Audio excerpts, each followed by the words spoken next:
Ya, tema yang ditawarkan pada dialog kali ini yaitu perspektif kebenaran di dalam dua agama. Mungkin saya akan menguraikan di dalam keimanan saya ya. Saya Pendeta Abednego, pendeta yang baru dilantik pada tanggal 25.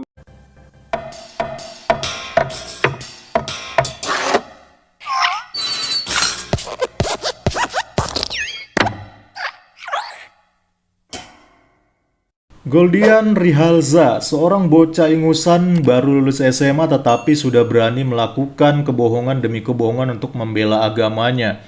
Bahkan ia sukses menipu umat muslim yang mendengarkan dia dan mengikuti dia di channel YouTube-nya.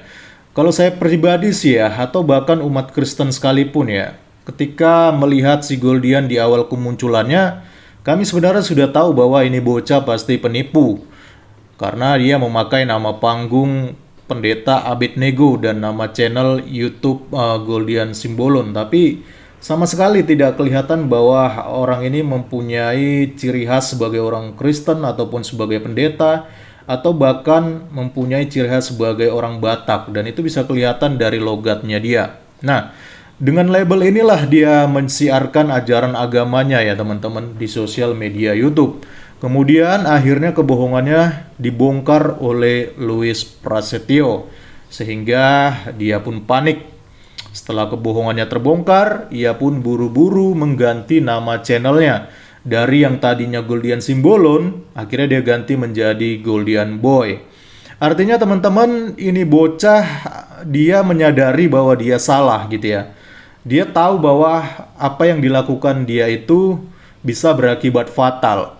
Karena kalau ia tetap merasa benar, kalau ia tetap maju dengan pendiriannya, harusnya ia tidak perlu panik dan tidak perlu ganti nama channel segala. Tapi ya namanya bocah ya, kita maklumi aja lah ya teman-teman.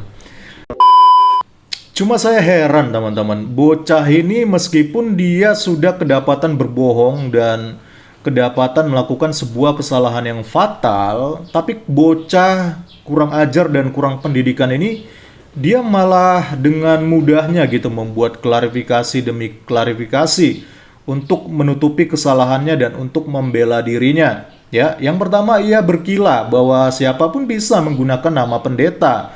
Karena pendeta itu berasal dari bahasa Sanskerta ya, yang artinya guru. Ya, saya lucu ketika melihat si bocah ini melakukan klarifikasi demi klarifikasi untuk menutupi ketololan dan kesalahannya, teman-teman. Saya sih nggak permasalahkan kamu mau menggunakan nama pendeta atau apa, itu terserah kamu. Apakah pendeta itu bahasa asli Sanskerta yang artinya guru, itu terserah kamu. Tapi jangan mengaku sebagai orang yang sudah dilantik segala. Karena kalau sudah berkaitan dengan istilah dilantik, itu berarti sudah bersifat resmi, ya. Jadi sudah bersifat resmi, teman-teman. Jadi kalau benar ia pernah dilantik sebagai pendeta atau katakanlah sebagai guru seperti yang dia maksud, ya. Pertanyaannya siapa orang gila yang melantik dia? Orang ini anak bocah ingusan ini aja baru tamat SMA ya, teman-teman. Harusnya sebagai anak yang baru tamat SMA dan kabarnya sekarang dia sedang kuliah ya, teman-teman. Dia harusnya mengerti lah apa itu istilah dilantik. Tetapi ya mau bagaimana lagi ya? Mungkin memang sudah tabiat di ajaran agamanya kali ya, melakukan kebohongan demi membela agama itu menurut dia itu halal mungkin. Jadi ya sah-sah aja dia melakukan kebohongan-kebohongan seperti ini. Nah, ia juga membuat klarifikasi-klarifikasi tolol lainnya, teman-teman. Bahwa ia menggunakan nama ataupun marga Simbolon juga untuk menjadi nama panggung. Dan ia juga merasa bahwa itu sah-sah saja, ya. Jujur ya, saya sebagai orang Batak sebenarnya merasa marah melihat ada bocah kurang ajar baru tamat SMA, tapi tidak memiliki etika seperti ini. Dan menganggap bahwa marga Batak itu seperti sebuah nama yang bisa dipakai sembarangan. Ini anak kelihatan sekali kurang pendidikan budaya dan sepertinya juga kurang bergaul dengan suku atau etnis lain, sehingga menjadi tolol seperti ini. Saya khawatir ya teman-teman, karena model-model anak-anak seperti inilah yang punya potensi untuk merusak persatuan dan kesatuan budaya di Indonesia. Karena sama sekali nggak punya etika gitu, dan nggak menghargai budaya-budaya orang lain, budaya dari suku lain. Saya pikir anak-anak seperti ini harus menjadi konsen ya, menjadi perhatian. Dan bukan hanya bagi pemerintah sebenarnya, tapi juga harus menjadi perhatian bagi pemuka-pemuka agama Islam ketika ada bocah penipu seperti Goldian ini. Harusnya mereka melakukan sesuatu terhadap bocah ini. Agar stigma bahwa di dalam Islam berbohong itu dihalalkan, asalkan motivasinya mensiarkan agama itu tidak semakin melekat gitu ya. Tapi kalau bocah-bocah seperti Goldian ini malah dibiarkan, apalagi malah justru disupport dan dibela, maka jelas ada yang tidak beres di sini. Saya juga sempat mendengar kabar bahwa Goldian ini viral di forum ataupun di grup-grup Batak ya, khususnya grup Batak Parna ya. Karena Simbolon itu kan masuk dalam marga Parna dan tentu mereka berhak untuk melakukan sesuatu agar Goldian ini mempertanggungjawabkan perbuatannya. Dan saya pikir mereka juga perlu melakukan sesuatu ya teman-teman, jangan hanya diam. Dan sebagai bangsa Batak, sebagai orang Batak, kita juga tidak boleh diam saja ketika terjadi pelecehan-pelecehan budaya seperti ini. Apalagi marga Simbolon ini digunakan menjadi nama panggung lagi untuk berdiri di atas ajaran agama Islam. Sementara marga Simbolon ataupun orang Batak Toba itu ya, mayoritasnya kan adalah Kristen. Tapi ini bocah, dia memakai nama panggung itu, dia memakai marga Simbolon, membela ajaran agamanya, dan tentu ini sudah sangat keterlaluan sekali teman-teman. Seolah-olah dia ingin membangun narasi ya, bahwa oh ini orang Batak, marga Simbolon juga menjadi orang yang membela agama Islam. Padahal Simbolon ataupun orang Batak Toba itu mayoritasnya itu adalah Kristen. Jadi sungguh sangat keterlaluan ini bocah Goldian ini teman-teman. Jadi tolong mari bangsa Batak ya, jikalau ada yang mengenal bocah kurang pendidikan ini, entah dulu pernah satu sekolah dengan bocah ini, kalau bisa segera dilaporkan, jangan diam, supaya bangsa Batak tidak dilecehkan semena-mena oleh oknum-oknum Islam yang kurang pendidikan seperti bocah Goldian Rihalza ini ya. Kabarnya Goldian ini berada di daerah Jember, Jawa Timur, dan saya tahu di daerah Jawa Timur sudah ada Ormas Batak, yaitu PBB ya, Pemuda Batak Bersatu. Jadi bila perlu, saya pikir PBB juga harus melihat hal ini.